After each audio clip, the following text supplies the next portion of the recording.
संपूर्ण महाराष्ट्रामध्ये पूर परिस्थिती आहे। कर्जत तालुक्यातील मलठण गावात जिराफ वस्तीमध्ये देखील अशीच परिस्थिती निर्माण झाली। सीना नदीच्या महापुरामुळे संपर्क तुटला होता। परवापासून त्या ठिकाणी 25 ते 30 लोक अडकलेली माहिती मिळाली। त्यानंतर तात्काळ एनडीआरएफच्या टीमला पाचारण केलं आणि स्वतः खासदार निलेश लंके आपले सर्व कार्यक्रम सोडून थेट कर्जत गाठला। जवळपास 3 ते 4 तासाच्या अथक प्रयत्नानंतर 25 ते 30 लोकांना सुरक्षित स्थळी हलवण्यात यश आलं। सुटका झालेल्या प्रत्येकाच्या चेहऱ्यावरती दिलासा देणारं स्मित हास्य होतं। आईच्या कुशीत सुरक्षित लेकरं पोहोचली। वृद्धांच्या डोळ्यात दाटलेले आनंदाश्रू हे सर्व दृश्य मन हेलावून टाकणारं होतं। या कार्यात सहभागी सर्व एनडीआरएफ जवान, अधिकारी, कार्यकर्ते यांचे खासदार निलेश लंके यांनी मनापासून आभार व्यक्त केले आहेत। जीव वाचवण्यासाठी पुरात उतरणारा हा जनतेचा नेता नेहमीच आपल्या कामामुळे एक वेगळी छाप पाडत असतो। सरकारला देखील या नेत्यानं आश्वस्त केलं, पंचनामे किंवा सरकारी मदतीच्या भानगडीत पडू नका। लोकांना, शेतकऱ्यांना लवकरात लवकर मदत कशी पोहोचेल याची उपाययोजना करा, असं खासदार निलेश लंके यांनी प्रशासनाला देखील सांगितलंय।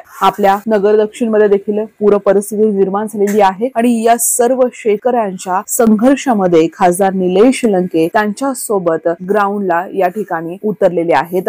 देशाच्या कोणत्याही कानाकोपऱ्यामध्ये आपल्याला सुरक्षित प्रवास करायचा असेल तर एकच विश्वसनीय नाव म्हणजेच श्री ट्रॅव्हल्स अहिल्यानगर। आमच्याकडे शैक्षणिक सहल, तीर्थयात्रा, लग्न समारंभ, फेस्टिवल टूर्स, ग्रुप टूर्स अशा वेगवेगळ्या गोष्टींसाठी बसेस उपलब्ध आहेत। यात AC, non AC, sleeper bus उपलब्ध, तसेच 17, 20, 32, 40, 50 एवढ्या सिटिंग कॅपॅसिटीच्या बसेस उपलब्ध आहेत आणि त्याचबरोबर सर्व बसेसमध्ये सीसीटीव्ही कॅमेऱ्याची सुविधाही उपलब्ध। आमचं वैशिष्ट्य अनुभवी आणि निर्व्यसनी स्टाफ आणि तत्पर सेवा। 21 वर्षापासून ग्राहकांच्या विश्वासास पात्र ठरलेलं एकच नाव श्री ट्रॅव्हल्स अहिल्यानगर। आमचा पत्ता श्री ट्रॅव्हल्स अहिल्यानगर, बुरुडगाव रोड, संपर्क क्रमांक 9422 30 11 66 आणि 9881 66 24 17। धन्यवाद।